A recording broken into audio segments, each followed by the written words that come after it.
Bismillahirrahmanirrahim. Assalamualaikum warahmatullahi wabarakatuh. Bagaimana kabarnya teman-teman semuanya? Ya, kelas 4A yang solih dan kelas 4B yang solihah. Semoga kalian semuanya dalam keadaan sehat selalu ya. Selalu bersemangat dalam belajar dan tentunya selalu dalam lindungan Allah Subhanahu wa taala. Ya, semoga virus corona ini cepat hilang dan kita bisa bertatap muka kembali di sekolahan. Tidak bosan-bosannya ibu selalu mengingatkan, ingat selalu pakai masker ya. Kalau misalkan kalian lagi batuk atau pilek, di rumah tetap pakai masker. Ayo lindungi diri kalian, lindungi orang tua kalian dan orang-orang yang ada di sekitar kalian. Baiklah, kita hari ini belajar tematik ya, yaitu kita mau belajar IPA tentang energi, contoh energi, sumber energi, dan perubahan energi. Apa sih itu energi? Nah, penasaran? Sebelum kita membahas tentang energi, kita membaca doa terlebih dahulu ya. Membaca doa sebelum belajar. Bismillahirrahmanirrahim. Allahumma ftah lana hikmataka wansyur alaina rahmataka min khadaini rahmatika ya arhamar rahimin. Rabbi zidni ilma warzuqni fahma. Allahumma la sahla illa ma ja'altahu sahla wa anta taj'alul hazna idza syi'ta sahla. Amin. Nah, simak video Bu Yuyun dari awal sampai akhir ya. Jangan di skip. Nah, kita mau belajar tentang energi. Apa sih energi itu? Dalam kehidupan sehari-hari kita itu selalu menggunakan energi. Contohnya yaitu energi air, energi angin, energi matahari, dan lain-lain. Nah, semua itu merupakan ciptaan Allah Subhanahu wa taala ya. Jadi siapa yang menciptakan matahari? Allah Subhanahu wa taala. Siapa yang menciptakan air? Allah Subhanahu wa taala. Nah, apa sih energi itu? Energi merupakan kemampuan untuk melakukan suatu usaha. Nah, sumber energi itu merupakan segala sesuatu yang ada di sekitar kita yang dapat menghasilkan energi. Contohnya seperti apa ya? Contohnya adalah energi matahari. Tentunya kalian semuanya sudah pernah kan melihat matahari atau merasakan energi matahari? Ya, apa sih gunanya energi matahari bagi kalian atau bagi kehidupan kalian? Manfaat energi bagi kalian itu adalah energi matahari digunakan oleh kita yaitu untuk melakukan kehidupan sehari-hari, dan energi matahari itu digunakan oleh makhluk hidup ya, semua makhluk hidup, dan saling berhubungan dengan satu sama lain untuk apa? Misalkan untuk tumbuhan, misalkan untuk membuat makanan dengan proses fotosintesis. Kalau manusia untuk apa? Untuk menjemur baju, menjemur ikan, menjemur kerupuk, dan lain-lain. Oh iya, makhluk hidup itu apa sih? Makhluk hidup itu ya manusia, ya tumbuhan, ya hewan gitu. Maksud dari saling berhubungan itu apa ya? Saling berhubungan itu maksudnya misalkan tumbuhan itu membutuhkan cahaya matahari untuk proses fotosintesis. Fotosintesis tadi apa? Yaitu tumbuhan itu membuat makanan dengan bantuan cahaya matahari. Nah, sedangkan manusia dan hewan itu membutuhkan tumbuhan untuk sumber makanan. Sehingga kita dapat dapat hidup ya. Bagaimana kalau tidak ada matahari? Ya, tidak ada penghidupan gitu. Kita menggunakan makanan itu untuk apa? Ya, sebagai sumber tenaga gitu. Contohnya ini kelinci memakan wortel. Nah, wortel ini membuat makanannya sendiri. Jadi wortel itu tidak memakan apa-apa, tapi dapat membuat makanan sendiri dengan bantuan cahaya matahari. Nah, maka dari itu kita harus mensyukuri segala sesuatu yang sudah diciptakan oleh Allah Subhanahu wa taala ya. Karena Allah Subhanahu wa taala sudah menciptakan matahari, sudah menciptakan tumbuhan, sudah menciptakan hewan, sudah menciptakan air. Nah, kita harus mensyukuri segala ciptaannya ya. Bagaimana kita mensyukurinya? Dengan cara beribadah yang taat kepada Allah Subhanahu wa taala. Gitu. Karena bagaimana kalau tidak ada matahari dan air dan angin, teman-teman? Ya, kita tidak ada penghidupan di bumi ini ya, kita akan mati gitu. Baiklah, nah matahari itu merupakan sumber energi yang paling penting ya bagi kehidupan manusia, dan energi itu merupakan sumber energi terbesar yang ada di bumi. Energi matahari itu bisa energi matahari itu bisa menghasilkan cahaya matahari. Nah, cahaya matahari itu dapat dimanfaatkan oleh tumbuhan untuk proses fotosintesis. Ya, energi matahari juga dapat dimanfaatkan manusia untuk apa? Menjemur ikan, dan di sini ada gambar membuat garam atau petani menjemur garam. Dari mana garam itu berasal? Dari air laut, teman-teman. Nah, baiklah. Selain matahari itu berfungsi untuk menjemur pakaian, membuat garam, juga matahari bisa menghasilkan listrik, teman-teman. Nah, lanjut ya. Nah, menghasilkan listrik menjadi energi listrik. Energi listrik itu apa? Ya, energi yang bersumber dari listrik. Ya, energi yang bersumber dari tenaga listrik. Apa kegunaan dari energi listrik itu? Kegunaannya adalah menyalakan TV, menyalakan lampu, menyalakan kipas angin, menyalakan AC, menyalakan setrika, dan lain-lain ya. Yang ada di dalam rumah kalian itu bisa kalian amati. Apa sih gunanya energi listrik di rumah kalian?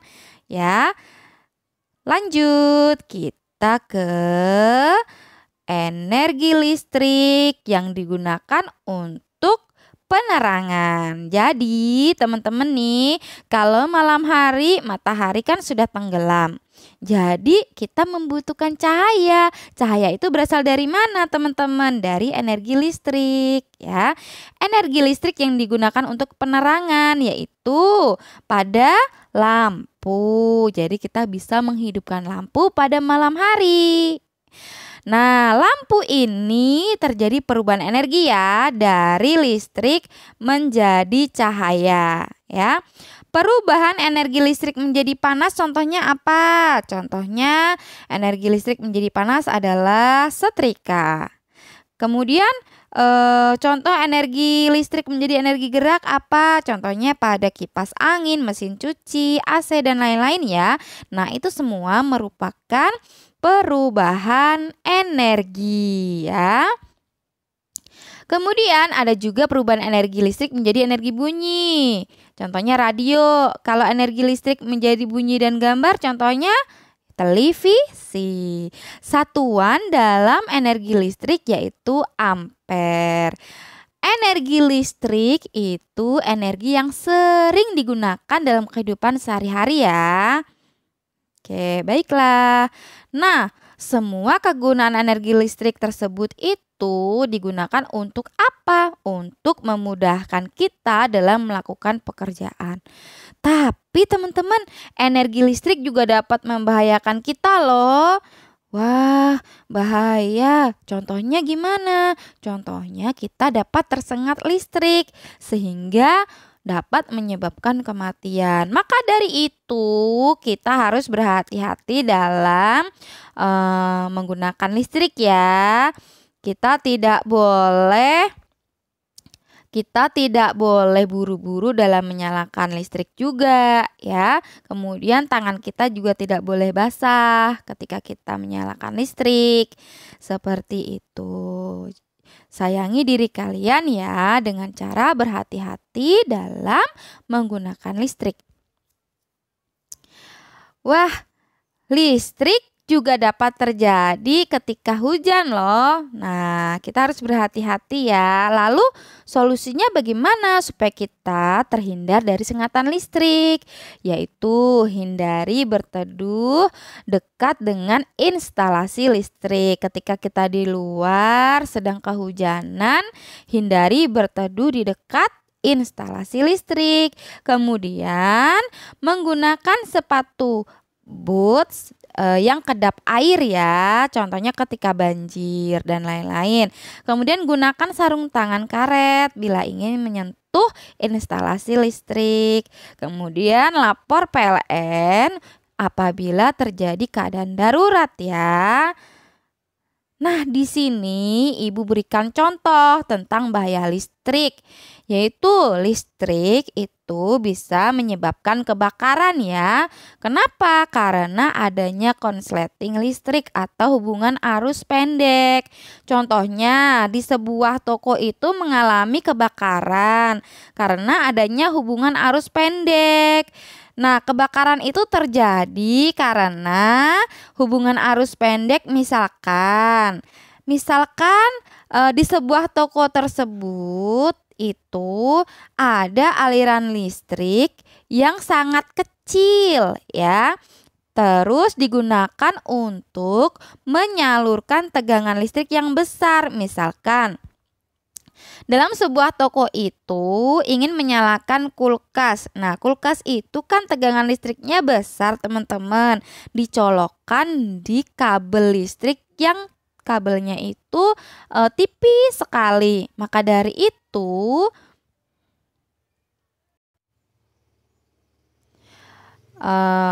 kabel listriknya itu tidak kuat menampung tegangan listrik dari kulkas yang besar itu, sehingga kabel listriknya itu panas kemudian terbakar.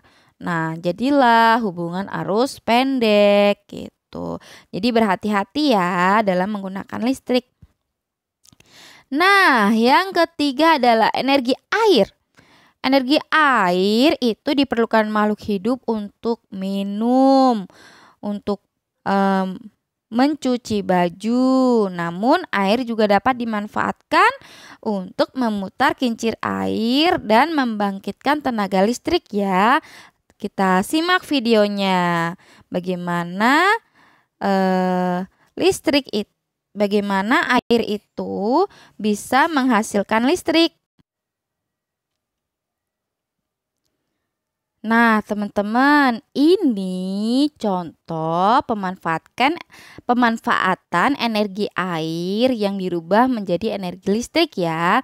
Jadi air yang di dalam sungai itu mengalir, kemudian air yang mengalir tersebut dapat menggerakkan alat yang namanya generator. Kemudian dari generator tersebut dihubungkan dengan saluran-saluran tenaga listrik sehingga disalurkan ke rumah-rumah. Jadi generator itu dapat menghasilkan energi listrik. Jadi air di dalam sungai bergerak, kemudian dapat menggerakkan alat yaitu mesin generator. Kemudian mesin generator tersebut dapat menghasilkan energi listrik, kemudian disalurkan ke rumah-rumah. Seperti itu ya teman-teman. Baiklah, lanjut. Sekarang yang ketiga, energi angin. Angin dimanfaatkan untuk menghasilkan energi gerak ya, dan juga bisa menghasilkan energi listrik. Nah, seperti Energi angin dapat memutar kincir angin, kemudian mendorong perahu layar, dan juga bisa mengeringkan pakaian, serta dapat juga sebagai pembangkit tenaga listrik. Nah, di sini ada suatu bacaan, kita baca bareng-bareng yuk. Yo, energi angin dan energi air. Sudah sejak lama angin diketahui menyimpan energi. Pasukan Viking telah memanfaatkan energi angin untuk menjelajahi dunia dengan menggunakan perahu layar yang memanfaatkan energi angin. Namanya siapa? Namanya Christopher Columbus. Christopher Columbus berlayar sehingga menemukan benua Amerika menggunakan perahu layar yang memanfaatkan energi angin. Kalian dapat melihat benua Amerika di peta ya. Kemudian di Belanda, kincir angin juga digerakkan dengan pompa irigasi dan pembangkit tenaga listrik karena banyak memanfaatkan energi angin. Belanda mendapat julukan sebagai negara kincir angin, teman-teman. Jadi, siapakah negara kincir angin? Yaitu Belanda. Nah, alhamdulillah pelajaran tematik hari ini sudah selesai. Simak videonya dari awal sampai akhir ya. Semoga kalian dapat memahami pelajaran dengan baik ya teman-teman. Nah, jangan lupa untuk membaca hamdalah sudah belajar. Alhamdulillahirabbil alamin. Dan berdoa sudah belajar ya. Subhanakallahumma wa bihamdika asyhadu alla ilaha illa anta astaghfiruka wa atubu ilaik.